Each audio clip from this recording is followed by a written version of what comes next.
میں نے قرآن کی آیت تلاوت کی. اللہ فرماتا ہے یا ایھا النبی انا ارسلناک شاہدا ومبشرا ونذیرا. سبحان اللہ. اے نبی، ہم نے آپ کو شاہد بنا کر بھیجا، بشارتیں دینے والا، خوشخبریاں سنانے والا بنا کر بھیجا. جو اللہ کے رسول کی اطاعت نہ کریں، اللہ کے عذاب کا ڈر سنانے والا بنا کر بھیجا. وَدَاعِيًا إِلَى اللَّهِ بِإِذْنِهِ وَسِرَاجًا مُنِيرًا. اللہ کی اذن سے اللہ کی طرف بلانے والا بنا کر بھیجا اور چمکانے والا آفتاب بنا کر بھیجا. یہ اس آیت مقدسہ کا ترجمہ. اب یہ آیت، اس آیت کے ایک ایک لفظ کے اندر حضور کی عظمت کے دریا بہ رہے ہیں. یا کے معنی کیا ہے؟ یا ایھا النبی کیوں کہا؟ نبی کے معنی کیا ہے؟ اس میں کیا حضور کی شان بیان کی گئی ہے؟ ارسلنا کے معنی کیا ہے؟ شاہدن کے معنی کیا ہے؟ مبشر کے معنی کیا ہے؟ نذیر کے معنی کیا ہے؟ داعیا الی اللہ کے معنی کیا ہے؟ سراجا منیرا کے معنی کیا ہے؟ ایک ایک لفظ کے اندر. لیکن آج کی میری تقریر کا موضوع ہے یا ایھا النبی کے اندر لفظ نبی، کہ اپنے نبی کو اللہ نے، اپنے محبوب کو نبی کہہ کر پکارا. یا ایھا النبی، نبی کے کیا معنی؟ اللہ نے اپنے پیارے نبی کو، محبوب کو نبی کہہ کر مخاطب کیا ہے. اس میں حضور کی کیا عظمت ہے اور اس میں حضور کی کیا شان ظاہر کی جا رہی ہے، اور اس لقب سے، اس نام سے حضور کو کیوں پکارا گیا؟ بس یہ قابل غور. دیکھیے نبی کا جو لفظ ہے، یا ایھا النبی کے اندر نبی کا جو لفظ ہے وہ عربی کا لفظ ہے، اور یہ نبا ان سے مشتق ہے. اور نبا ان کے معنی آتے ہیں عربی کے اندر خبر کے.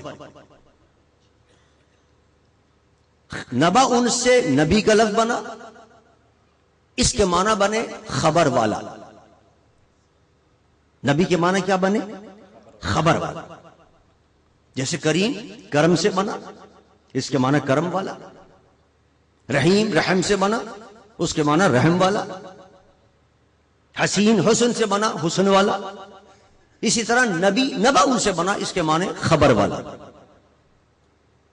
اب خبر والے کے کیا معنی؟ حضور کو فرمایا گیا اے خبر والے. خبر والے کا کیا مطلب؟ اب اس کے بھی تین معنی ہیں. خبر والے کے معنی یہ، یا تو اس کے معنی یہ ہے، خبر والے کے معنی یا تو یہ ہے کہ خبر دینے والا، اور یا اس کے معنی یہ ہے کہ خبر رکھنے والا، اور یا اس کے معنی یہ ہے کہ خبر لینے والا. تینوں معنی حضور پر صادق آ رہے ہیں. اے خبر لینے والے، اے خبر دینے والے، اور اے خبر رکھنے والے. اب تینوں پر ہم گفتگو کرتے ہیں. سب سے پہلے معنی لے لیں خبر دینے والا. خبر دینے والا کیا معنی؟ روزانہ ہم اخبار پڑھتے ہیں، جنگ اخبار آتا ہے، یہ بھی خبر دے رہا ہے. ہمیں روزانہ خبریں بتاتا ہے پورے دنیا کی، پورے ملک کی. اخبار کو تو کوئی نبی نہیں کہتا. CNN بھی روزانہ خبریں دیتا ہے ہمیں، BBC بھی روزانہ خبریں دیتا ہے. اس کو تو کوئی نبی نہیں کہتا. چینل 10,000 موجود ہیں پاکستان میں بھی، سینکڑوں چینل ہو گئے اب تو. صبح سے لے کے رات تک وہ خبریں دیتے رہتے ہیں، دنیا بھر کی خبریں پہنچاتے ہیں. امریکہ میں یہ ہو رہا ہے، لندن میں یہ ہو رہا ہے، پاکستان میں یہ ہو رہا ہے، پاکستان کے فلاں شہر میں یہ ہو رہا ہے، فلاں شہر میں یہ ہو رہا ہے. خبریں دیتے رہتے ہیں. یہ بھی خبر دے رہے ہیں. ان کو تو نبی نہیں کہا جاتا. پھر نبی کو نبی کیوں فرمایا؟ خبر دینے کا کیا مقصد ہے؟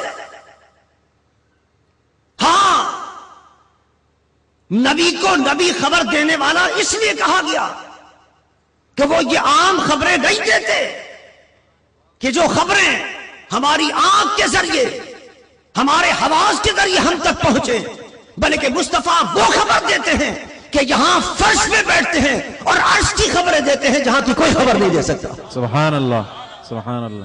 اللہ اکبر یا رسول اللہ. یہ دنیا بھر کی خبریں تو کیمروں کے ذریعے پہنچ جاتی ہیں، یہ ریڈیائی لہروں کے ذریعے پہنچ سکتی ہیں، لیکن عرش کی جو خبریں ہیں وہاں نہ کوئی کیمرہ پہنچ سکتا ہے، نہ کوئی انسان وہاں پہنچ سکتا ہے، نہ آپ کے وہاں آواز پہنچ سکتے ہیں، نہ آپ آنکھ سے کوئی دیکھ کے خبر معلوم کر سکتے ہیں، نہ کان سے سن کر کوئی خبر معلوم کر سکتے ہیں، نہ حواس کے ذریعے کوئی خبر معلوم کر سکتے ہیں۔ ارے وہ جگہ جہاں ہمارے حواس بھی جواب دے جاتے ہیں، جہاں کوئی چیز کام نہیں کرتی ہے، وہاں سے اگر کوئی خبر لاتا ہے تو میرے آقا محمد مصطفیٰ کی ذات گرامی۔ اور اسی کو کہتے ہیں غیب کی خبر، کہ جہاں سارے حواس فیل ہو جائیں، جہاں سب چیزیں فیل ہو جائیں اور وہاں کی کوئی خبر لے کے آئے، یہ ہے غیب کی خبر۔ تو نبی کے معنی ہوا غیب کی خبر دینے والا، وہ خبر جو ہمارے حواس سے پوشیدہ ہے، جو ہماری آنکھوں کے سامنے نہیں ہے، نہ ہمارے عقل پہنچ سکتی، عقل بھی نہیں پہنچ سکتی کہ وہاں کیا ہو رہا ہے، ساتوں آسمانوں کے اوپر کیا ہو رہا ہے، آسمانوں کے اوپر کیا ہو رہا ہے، جنت میں کیا، دوزخ میں کیا، جنت ہے نہیں ہے، عرش پہ کیا ہے، ان سب کی خبریں میرے آقا لے کے آ رہے ہیں، یہ کہتے ہیں غیب کی خبریں۔ تو نبی کے معنی یہ ہوا کہ اے غیب کی خبریں عطا فرمانے والے۔ تو پتہ چلا کہ حضور وہ ہیں کہ جو غیب کی خبریں عطا فرماتے ہیں۔ اب اگر کوئی شخص یہ کہے کہ معاذ اللہ نبی کو غیب کا خبر نہیں ہے، تو معاذ اللہ وہ تو حضور کی نبوت کا انکار کر رہا ہے، اس لیے کہ نبی کے تو معنی ہی غیب کی خبر دینے والا۔ اگر آپ یہ کہیں کہ حضور کو غیب کی خبر نہیں ہے تو پتہ چلا کہ آپ نے نبی کی نبوت کا انکار کر دیا۔ ارے غیب کی خبر ماننا پڑے گا کہ مصطفیٰ تمام غیبوں کو جانتے بھی ہیں اور اس کی خبریں ہم تک پہنچاتے ہیں، اس لیے کہ آپ کا نام نبی ہے اور نبی ہوتا ہی وہی ہے جو غیب کی خبریں عطا فرمائے۔ سبحان اللہ، نعرہ تکبیر، نعرہ رسالت، نعرہ رسالت۔ اب ذرا دیکھیے کیسی کیسی خبریں عطا فرما رہے ہیں۔ ایک صحابی باہر مصطفیٰ میں آئے، حضرت جابر رضی اللہ تعالیٰ عنہ، عرض کرتے یا رسول اللہ، میرے والد کا انتقال ہو گیا، اپنے پیچھے وہ بچیوں کو چھوڑ کے گئے ہیں، کچھ قرض بھی چھوڑ کے چلے گئے ہیں، کیسے سنبھالوں گا ان کو میں، کیسے ان کا قرض ادا کروں گا، ان کا غم اور ان کے پیچھے ان بچیوں کا غم، ان بہنوں کا غم، ان کے قرض کا غم، کئی غم میرے اوپر تو پڑ گئے یا رسول اللہ میں بہت پریشان ہوں، بڑا غم زدہ ہوں۔ اے جابر، حضور فرماتے ہیں تجھے ایک ایسی خبر دیتا ہوں، تجھے ایک ایسی خبر نہ سناؤں جس سے تیرا سارا غم غلط ہو جائے۔ تجھے بڑا غم ہے، بڑی فکر ہے، پریشانی ہے، سارا غم تیرا غلط ہو جائے، سارے دکھ تیرے مٹ جائیں گے، ایسی خبر دوں۔ یا رسول اللہ عطا فرمائیے۔ آپ نے فرمایا میں دیکھ رہا ہوں کہ تیرے والد کو اللہ نے اس مقام پر پہنچایا ہے کہ وہاں پہنچا کر رب نے اس سے براہ راست بلا حجاب کلام فرمایا ہے۔ اتنا بڑا مرتبہ اس کو عطا کیا، پھر بھی تو فکر مند ہو رہا ہے۔ خوش ہو گیا جابر، یا رسول اللہ، اللہ نے کیا کلام فرمایا میرے ابا سے، میرے والد گرامی سے، میرے ابا جان سے؟ حضرت جابر کہتے ہیں یا رسول اللہ، میرے والد سے کیا کلام کیا اللہ نے؟ اب حضور وہ بھی بتا رہے ہیں کہ کیا کلام فرمایا۔ فرمایا اللہ نے تیرے والد سے پوچھا کہ آرزو کر، کیا آرزو کرتا ہے، آرزو کر، کیا آرزو کرتا ہے ہم سے؟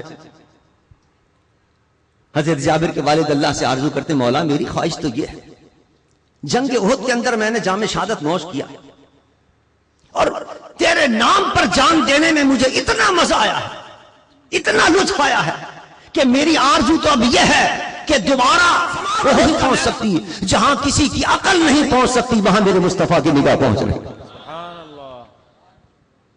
ایک اور حضور کی خدمت میں ایک مائی آئی، عرض کرنے لگی یا رسول اللہ میرا بچہ بھی اس جنگ میں شہید ہو گیا ہے، آقا مجھے بتائیے میرا بچہ اس وقت کس حال کے اندر ہوگا؟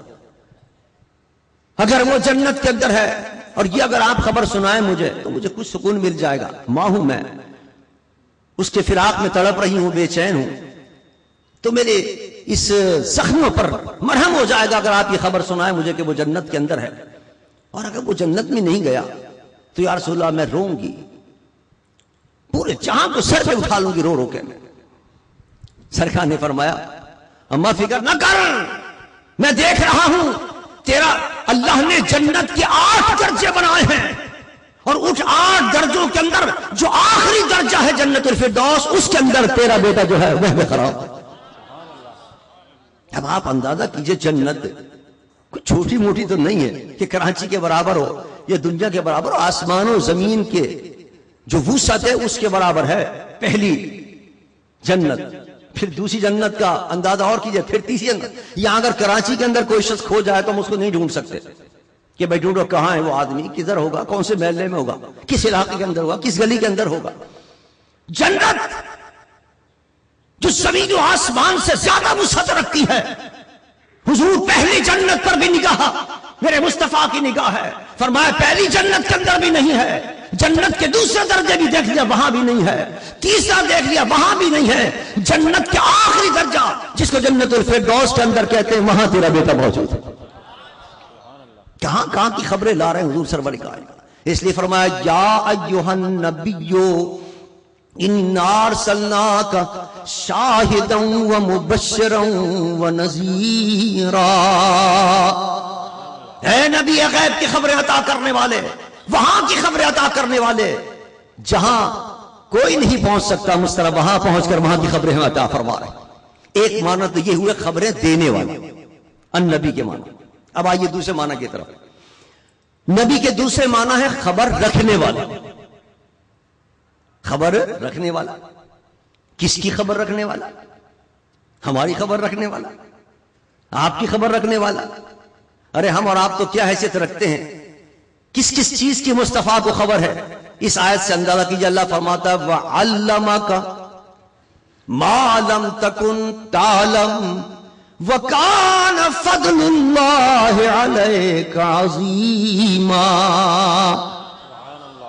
فرمایا محبوب جو کچھ آپ نہیں جانتے تھے، اب نہ جاننے کے اندر کیا کیا چیزیں آ گئی، کائنات میں کچھ نہیں جاتا، فرمایا جو جو آپ نہیں جانتے تھے ان سب کا علم ہم نے آپ کو عطا فرما دیا۔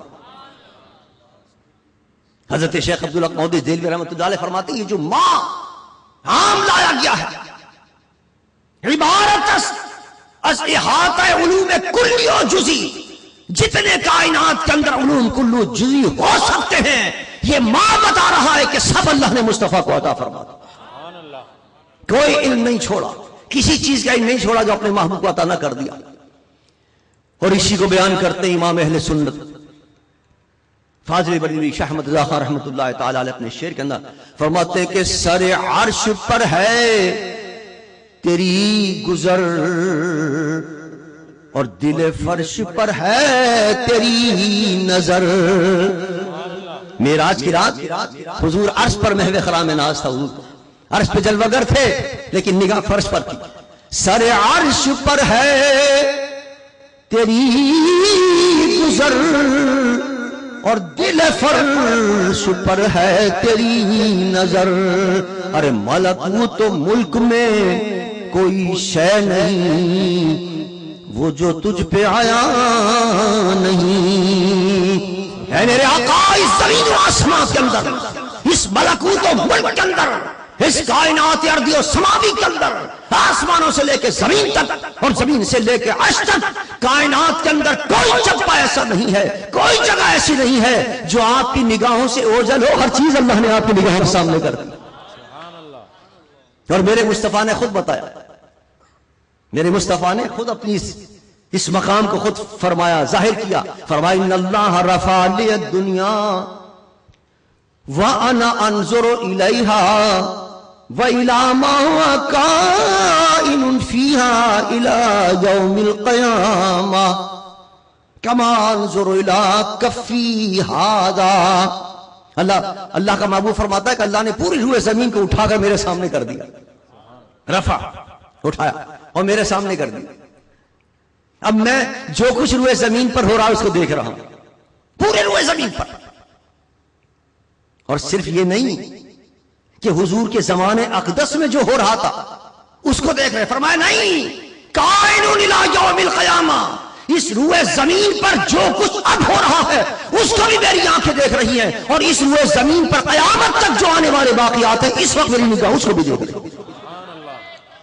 اللہ اکبر یا رسول اللہ. اور پھر ہو سکتا ہے کسی کے ذہن میں یہ بات آئے زمین اتنی بڑی ہے، ہو سکتا ہے حضور کی نگاہ ادھر ہو تو ادھر نہ جا رہی ہو، ادھر جا رہی ہو تو ادھر کا پتہ نہ ہو، ادھر کا علم ہو تو ادھر کا نہ ہو. امریکہ میں کیا ہو رہا ہے، بہت بڑی زمین ہے.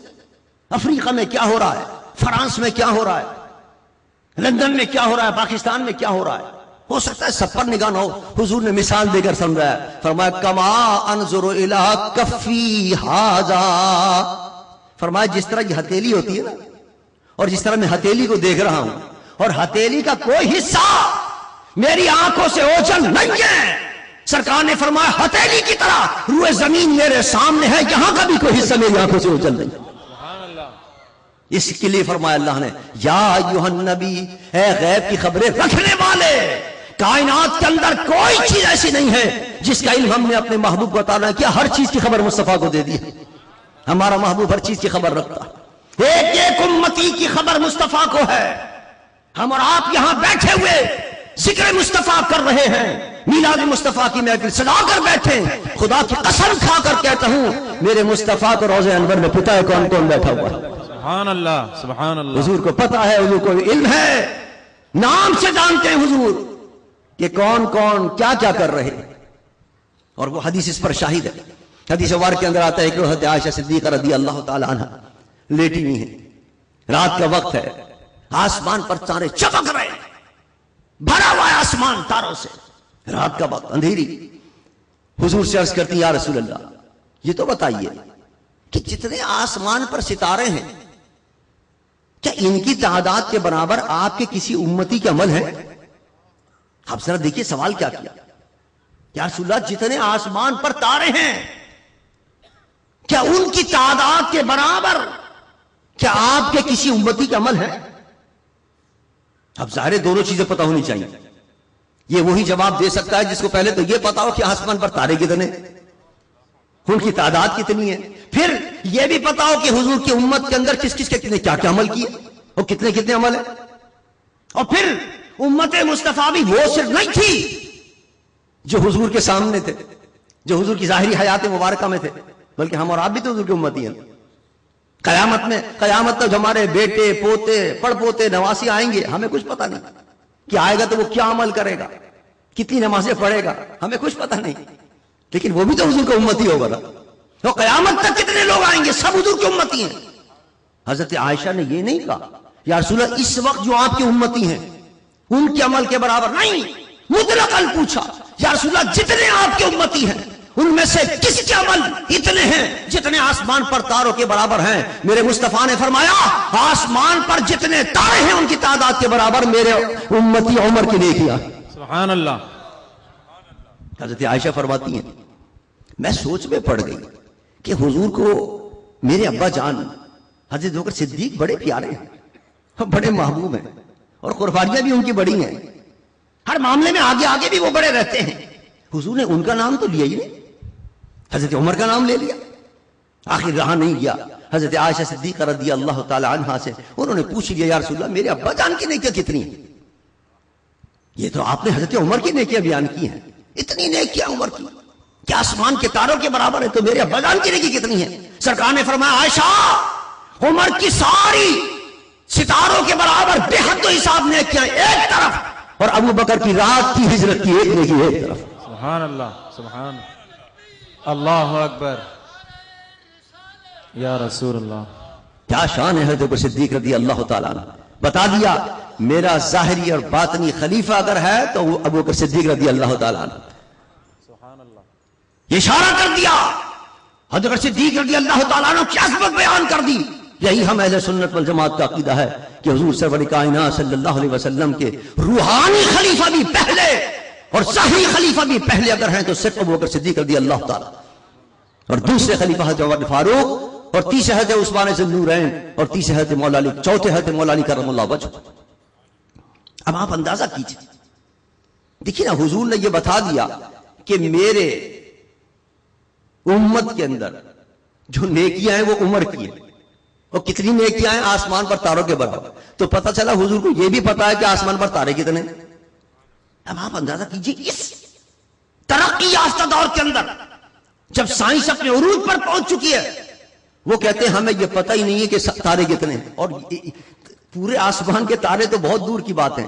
سائنسداں کہتے ہیں یہ جو کہکشاں نظر آتی ہیں آسمان پر، اس ایک کہکشاں کے اندر اربوں خربوں ستارے ہیں، اور اس قسم کی کہکشائیں ایک نہیں ہیں، وہ بھی لاکھوں کی تعداد میں، کروڑوں کی تعداد میں۔ آپ اندازہ کریں کہ کہکشاں ایک نہیں، دو نہیں، 10 نہیں، کروڑوں کی تعداد میں کہکشاں ہیں، اور ہر کہکشاں کے اندر اربوں ستارے، جس کو آج بھی سائنسداں اس ترقی کے باوجود گن نہیں سکا، شمار نہیں کر سکا، لیکن میرے مصطفیٰ 1400 سال پہلے بتا رہے ہیں کہ اس کی تعداد کے برابر عمر کی نیکیاں ہیں۔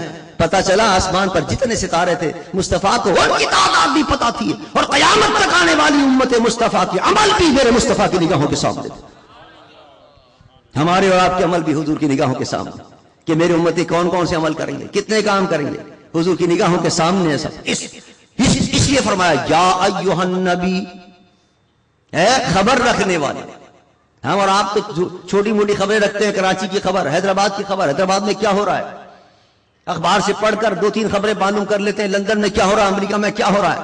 اللہ فرماتا ہے ایسی خبر رکھنے والا دنیا میں کوئی نہیں ہے جو زمین کی خبر بھی رکھے اور آسمانوں کی خبر بھی رکھے، آسمانوں کی کائنات کی ہر چیز کی جو خبر رکھے وہ صرف میرا محبوب محمد مصطفیٰ، جس کو میں نے اتنا علم عطا کیا ہے کہ اس علم کو اللہ نے فرمایا وَعَلَّمَكَ مَا لَمْ تَكُنْ تَعْلَمْ وَكَانَ فَضْلُ اللَّهِ عَلَيْكَ عَظِيمًا۔ جو کچھ ہمارا محبوب نے جانتا تھا کائنات میں، اس سب کا علم ہم نے اپنے محبوب کو عطا فرما دیا، اور آگے فرمایا وَكَانَ فَضْلُ اللَّهِ عَلَيْكَ عَظِيمًا۔ خبر لینے والا کیا مطلب؟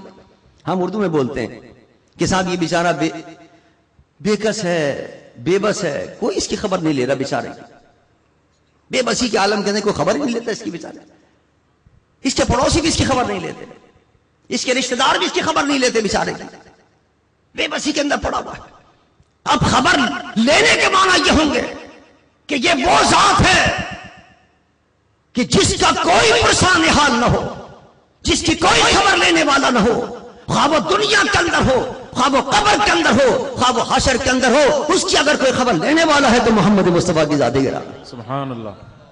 دنیا میں بھی خبر لیتے ہیں جس کی کوئی خبر لینے والا نہ، اور آخرت میں بھی خبر لیتے ہیں۔ حضرت مفتی احمد یار خان رحمۃ اللہ تعالی بڑے زبردست عالم گزرے اہل سنت والجماعت کے، انہوں نے شاعر بھی تھے، کم لوگوں کو پتا ہوگا، کتابیں انہوں نے بڑی عمدہ لکھی ہیں اہل سنت کے عقیدے پر اور مسلک پر، جاء الحق جیسی کتابیں، شان حبیب الرحمن جیسی کتابیں، انہوں نے اشعار بڑے عمدہ لکھے۔ وہ فرماتے ہیں کہ جس کی نہ لے کوئی خبر، بند ہو جس پہ سارے در، کوئی خبر لینے والا نہ ہو اگر کسی کی، سارے دروازے لوگوں نے بند کر دی، جس دروازے میں جائے دھکا دے کے باہر نکال دیں۔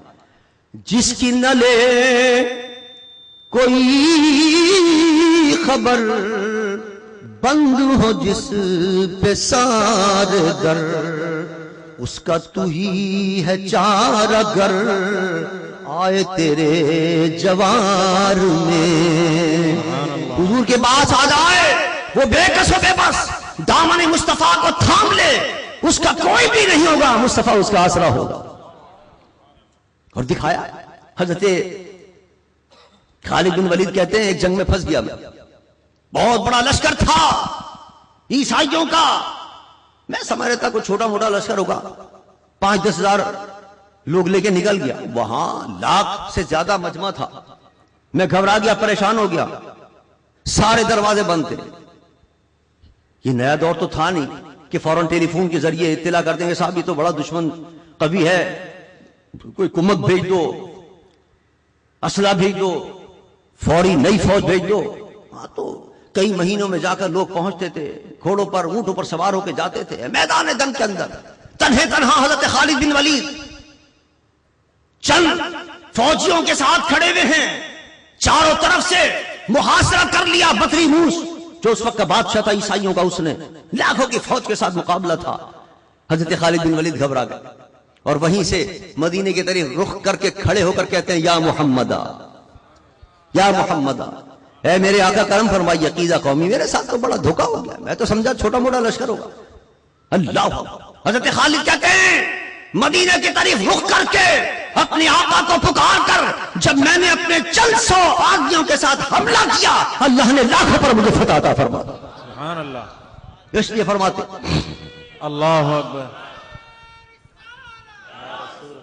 اس کے لیے فرمایا مولانا احمد یار خان صاحب نے کہ جس کی نہ لے کوئی خبر، بند ہو جس پہ سارے در، اس کا تو ہی ہے چار اگر آئے تیرے جوار میں۔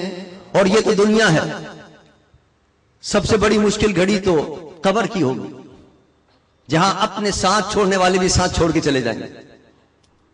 کتنا ہی کوئی پیارا ہو، کتنا ہی کوئی قریبی ہو، کتنا ہی محبت کرنے والا ہو، اکیلے تنے تنہا قبر میں دفن کرے گا، مٹی ڈالے گا، گھر میں چلا جائے گا، وہاں کوئی نہیں ہوگا، وہاں کون بچائے گا؟ حضرت مفتی احمد یار خان فرماتے ہیں قبر کی سونی رات ہے، کوئی نہ آس پاس ہے۔ یہاں تو آس پاس لوگ ہوتے ہیں، کوئی مصیبت کی گھڑی ہو، کوئی مشکل گھڑی ہو، دلاسا بھی دلاتے ہیں، وہاں تو کوئی آس پاس نہیں ہوگا مشکل گھڑی کے اندر۔ کہتے ہیں قبر کی سونی رات ہے، کوئی نہ آس پاس ہے، ایک تیرے دم کی آس ہے قلب سیاہ کار میں۔ یا رسول اللہ، اگر اس قبر کی تنہائی کے اندر اگر کوئی آس ہے اور اگر کوئی امید ہے تو صرف آپ کی ذات سے ہے کہ آپ تشریف لائیں گے اور کرم فرمائیں گے، اور لاتے ہیں حضور، تشریف لاتے ہیں حضور۔ وہ جو پوچھا جاتا ہے نا، وہ سوال کرتا ہے مر رب کا، تیرا رب کون ہے، ما دینوں کا، تیرا دین کیا ہے، ما کنت تقول فی حق ھذا الرجل، سوال کرتے ہیں منکر نکیر اس ذات کے بارے میں تو کیا کہتا ہے۔ ہر قبر کے اندر مصطفیٰ کی زیارت نصیب ہوتی ہے۔ جب حضور کی زیارت ہوگی تو ساری مشکلیں آسان ہو جائیں گی۔ اور عاشق کہتے ہیں کہ صرف مشکل آسان نہیں ہوگی، بلکہ اس شاخ تو موت کے لیے بے چین ہوتے ہیں، وہ تو قبر میں جانے کے لیے تڑپتے رہتے ہیں، اس لیے کہ قبر میں جائیں گے تو وہاں مصطفیٰ کی زیارت نصیب ہوگی۔ اسی کو حضرت مفتی احمد یار خان اگلے شعر میں بیان کرتے ہیں، فرماتے ہیں کہ روح نہ کیوں ہو مضطرب موت کے انتظار میں، فرماتے ہیں میری روح تو تڑپ رہی ہے کہ کب موت آئے۔ ہم اور آپ تو ڈرتے ہیں نا موت سے۔ ہمارے حیدرآباد میں تو ایک صاحب ایسے ہیں کہ اگر ہیر آباد میں موت ہو جائے تو ہیر آباد چھوڑ کے چلے جاتے ہیں۔ اب اس اللہ کی بندے سے کوئی پوچھے کہ جب موت کے فرشتے کو تیرے پاس آنا ہوگا تو کراچی میں جائے یا کہیں بھی جائے، وَلَوْ كُنْتُمْ فِي بُرُوجٍ مُشَيَّدَةٍ، اللہ فرماتا ہے بند قلعوں میں بھی ہوگے تو وہاں بھی موت آ جائے گی۔ اس موت سے کیا ڈرنا، موت کا تو ایک وقت مقرر ہے، آنی ہے موت۔ لیکن اللہ کے ولی وہ ہوتے ہیں وہ موت کا انتظار کرتے ہیں، انتظار میں ہوتے ہیں، بے چین ہوتے ہیں۔ حضرت مفتی احمد یار خان فرماتے ہیں کہ میری روح مضطرب ہے۔ کیوں مضطرب ہے؟ اس کی وجہ فرماتے ہیں روح نہ کیوں ہو مضطرب موت کے انتظار میں، سنتا ہوں مجھ کو دیکھنے آئیں گے وہ مزار میں۔ سبحان اللہ۔ سنتا ہوں مجھ کو دیکھنے آئیں گے وہ مزار میں۔ عاشقوں کے لیے موت کا دن عید کا دن ہوتا ہے، اسی لیے میرے آقا نے فرمایا الموت جسر یوصل الحبیب الی الحبیب، ارے موت تو ایک پل ہے جو محب کو محبوب سے ملا دیتی ہے۔ بے چین ہوتے ہیں، بے قرار ہوتے ہیں۔ ہمارے والد گرامی حضرت قبلہ حکیم صاحب رحمۃ اللہ علیہ کے مرشد گرامی حضرت قطب وقت حضرت شاہ مفتی محمد محمود الوری رحمۃ اللہ علیہ کے جب آخری وقت ہوا، پنجاب میں حضرت کا وصال ہوا تھا، میں وہیں حاضر تھا، تو میں نے دیکھا حضرت صاحب مسکرا رہے ہیں۔ میں نے سمجھا شاید کوئی بات کرنا چاہ رہے ہوں گے، مسکراتے رہے۔ تھوڑی دیر بعد دیکھا تو روح قفس انصری سے پرواز کر گئی، پتہ ہی نہیں چلا۔ میں حیران رہ گیا، اس لیے کہ جب اللہ کے ولیوں کی موت کے وقت قریب ہوتا ہے تو وہ حضور کا دیدار ان کے سامنے ہوتا ہے، حضور کا جلوہ ان کے سامنے ہوتا ہے، نبی کریم صلی اللہ علیہ وسلم سامنے ہوتے ہیں، اور وہ ان کے دیدار کرتے کرتے جلوہ دیکھتے کہتے اللہ کے پاس چلے جاتے. موت کی مشکل بھی اسی لیے آسان ہو جاتی ہے. حالانکہ موت کا بڑا سخت وقت ہوتا ہے, جا کرنے کا بڑا سخت وقت ہوتا ہے, لیکن جب دیدار مصطفیٰ ہوتا ہے تو اس میں وہ اتنے منہمک ہوتے ہیں کہ موت کی تکلیف کا پتہ ہی نہیں چلتا. اسی لیے سرکار نے فرمایا کہ مومن کامل کی موت ایسا ہوتی ہے کہ جس طرح آٹے میں سے بال نکال لیا جائے اس طرح اس کے جسم سے روح نکال لی جائے, اس کو پتہ ہی نہیں چلتا. لیکن یہ اس وقت ہوگا جب عشق مصطفیٰ ہو, جب نبی کی محبت ہو, جب نبی کے ذکر کی محفلیں سجاتا ہو, جب ساری زندگی نبی کی اطاعت کے اندر گزاری ہو, نبی کے ذکر کی محفلیں سجاتے ہوئے گزاری ہو, نبی پر درود و سلام پڑھتے ہوئے گزاری ہو, تو ایسا جب غلام جائے گا تو انشاءاللہ آنکھیں بند ہوں گی. آنکھیں بند ہوتے ہی روحانی آنکھ کھلے گی, مصطفیٰ کا دیدار نصیب ہو, قبر کی مشکل بھی اس کے لیے آسان ہو جائے گی. اسی لیے ہم یہ محفلیں سجاتے ہیں, اسی لیے ہم میلاد مصطفیٰ کے ذکر کی محفلیں سجاتے ہیں کہ اپنے آقا کا ذکر کریں, اپنے آقا کی یاد منائیں, تاکہ حضور کی یاد سے ہمارا سینہ روشن ہو جائے, ہمارے دل میں حضور کی یاد بسی بھی ہو. یہ ذکر کی محفل بھی اس سے سجائی جاتی ہے. ہم اپنے اعمال پر بھی نگاہ ڈالیں کہ ہم اپنے آقا کو راضی کر رہے ہیں یا نہیں کر رہے ہیں. حضور سرور کائنات صلی اللہ علیہ وسلم کو نماز سے محبت تھی, ہم نماز پڑھتے ہیں یا نہیں پڑھتے. حضور کو روزے پیارے تھے, ہم روزے رکھتے ہیں یا نہیں کرتے. حضور نے زکوٰۃ کا حکم دیا, ہم اپنی زکوٰۃ ادا کرتے ہیں یا نہیں کرتے.